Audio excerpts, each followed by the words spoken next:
이번 영상은 리딩 지저스 5권의 세 번째 수업으로 복음서를 공부하는 셋째 시간입니다. 이번 수업 시간에는 예수님 생애의 마지막 일주일을 살펴보고 예수님이 겪으셨던 고난과 죽음, 부활이 의미하는 바가 무엇인지 함께 알아보도록 하겠습니다. 예수님의 고난과 죽음은 예수님의 사역에서 정점을 이루는 가장 중요한 순간입니다. 이 중요한 순간을 앞둔 예수님은 예루살렘으로 들어가셔서 성전을 깨끗이 하시고 제자들과 마지막 식사를 하십니다. 그리고 자신이 이 땅에 오신 목적을 이루기 위해 십자가로 향하십니다. 예수님이 이 땅에서 생애의 마지막 일주일을 어떻게 보내셨는지 지금부터 그 이야기를 함께 살펴보겠습니다.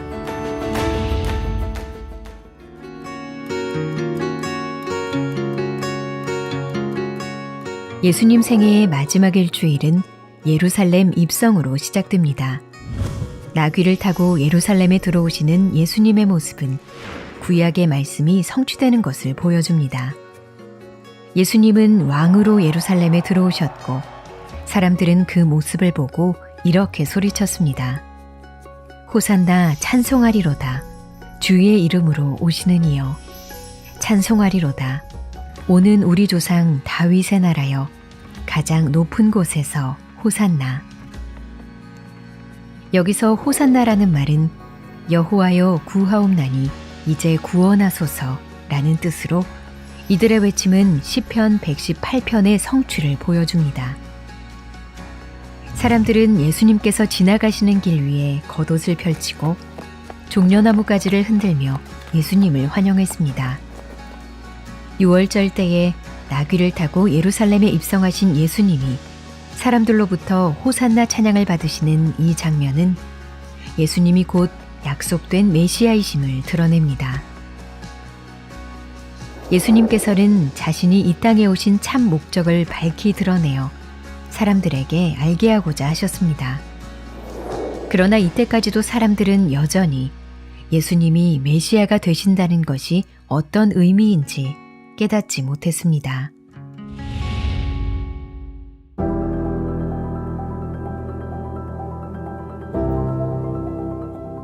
예루살렘에 입성하신 예수님께서는 이스라엘의 왕이 마땅히 해야 할 일을 하셨는데 그것은 바로 성전을 책임지는 일이었습니다. 성전에 들어가신 예수님께서는 성전 안에서 장사하는 자들을 내쫓으시고 성전을 더럽힌 자들을 엄히 꾸짖으셨습니다. 기록된 바 내 집은 기도하는 집이 되리라 하였거늘 너희는 강도의 소굴을 만들었도다. 이에 사람들이 비난하자 예수님은 이 성전을 헐라 내가 사흘 동안에 일으키리라고 말씀하셨습니다. 이 말씀을 들으며 사람들은 성전 건물을 떠올렸지만 예수님은 성전된 자신의 육체를 가리켜 말씀하신 것이었습니다. 예수님의 오심으로 말미암아 이 땅의 건물로서의 성전이 하나님의 임재를 상징했던 시대는 지나갔습니다. 나중 성전에 큰 영광이 임하고 생수의 강이 흐르리라고 했던 선지자들의 말씀은 바로 참된 성전 되신 예수님을 가리킨 것입니다. 예수님은 이제 곧 성전 밖에서 자신을 속죄제물로 드리실 것입니다. 자기 백성들을 정결케 하기 위한 단 한 번의 완전한 제사를 준비하십니다.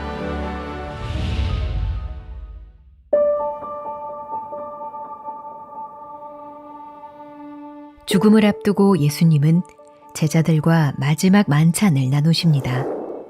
예수님은 자신의 몸을 상징하는 떡과 자신의 피를 상징하는 포도주를 나누시며 새 언약의 때가 왔음을 알리십니다. 이전에도 하나님과 그의 백성 간의 언약에는 중재자가 필요했습니다. 그리고 염소나 수소의 피를 통해 언약이 시행되었죠. 새 언약에서는 온전한 삶을 사신 그리스도께서 중재자이자 완전한 제물이 되시고 그분의 피로 언약이 시행됩니다. 예수님은 몸을 찢으시고 피를 흘리시며 새 언약의 중보자로 십자가에 못 박히십니다. 십자가에 달리신 예수님은 이제 마지막으로 시험을 당하십니다. 지나가는 사람들은 예수님을 향해 이렇게 외쳤습니다. 성전을 헐고 사흘에 짓는 자여, 네가 만일 하나님의 아들이어든 자기를 구원하고 십자가에서 내려오라. 대제사장들과 서기관들도 예수님을 조롱했습니다. 그들은 예수님이 만일 하나님의 아들이자 이스라엘의 왕이라면 십자가에서 내려오던지 자기를 구원함으로써 자신을 증명하라고 소리쳤습니다. 이것은 예수님이 광야에서 시험당하실 때 사탄이 했던 말과 같았습니다. 네가 만일 하나님의 아들이어든. 그러나 예수님은 이번에도 유혹을 거절하시고 죽음으로 자기 백성을 구원하십니다. 예수께서 신포도주를 받으신 후에 이르시되 다 이루었다 하시고 머리를 숙이니 영혼이 떠나가시니라. 이것이 고난받는 종으로 오신 예수님께서 구원을 이루는 방식이었습니다. 우리를 향한 하나님의 진노를 감당하시는 화목제물로 죽음에 이르기까지 예수님은 십자가에 머물러 계셨습니다.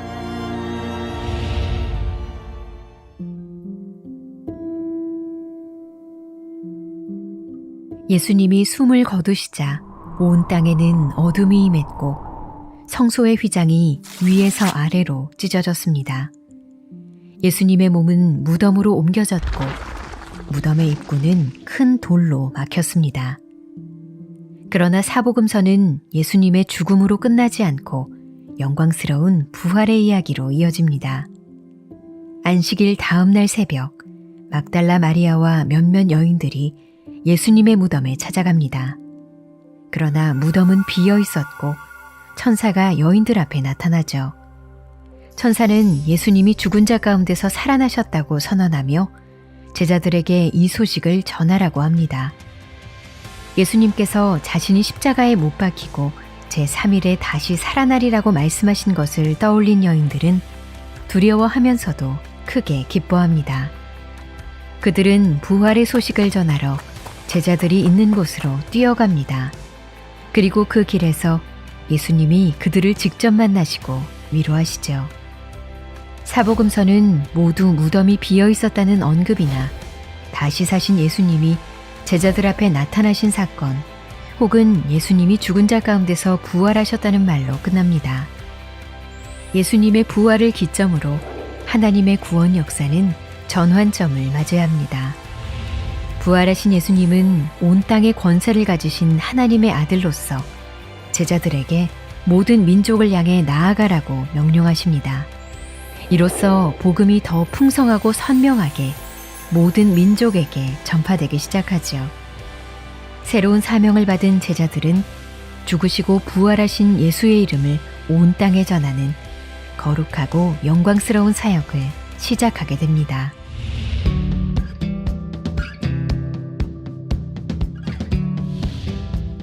예수님은 자기 목숨을 많은 사람의 대속물로 주기 위해 이 땅에 오셨다고 말씀하셨습니다. 이것은 최고의 사랑입니다. 예수님께서 보여주신 희생은 의무감에서 나온 것이 아닌 죄인들을 향한 무한한 사랑의 표현이었습니다. 또한 예수님은 무덤에 머물러 있지 않으셨습니다. 죽은 자 가운데서 부활하셔서 아버지 우편에 앉으셨고 성령을 보내셔서 우리 가운데 당신의 사역이 이어지도록 하셨습니다. 예수님의 죽음과 부활을 믿는 성도들은 이제 그리스도와 연합하여 영생의 소망을 품고 살아가게 되었습니다. 동시에 성도들은 이 땅에서 그리스도의 발자취를 따라가며 그리스도의 제자로서 살아가는 존귀한 사명을 부여받았습니다. 세상 끝날까지 우리와 함께 하신다고 약속하신 예수님께서 우리를 능히 견고케 하시어 그의 영광스러운 복음이 전파되는 일을 가능케 하실 것입니다.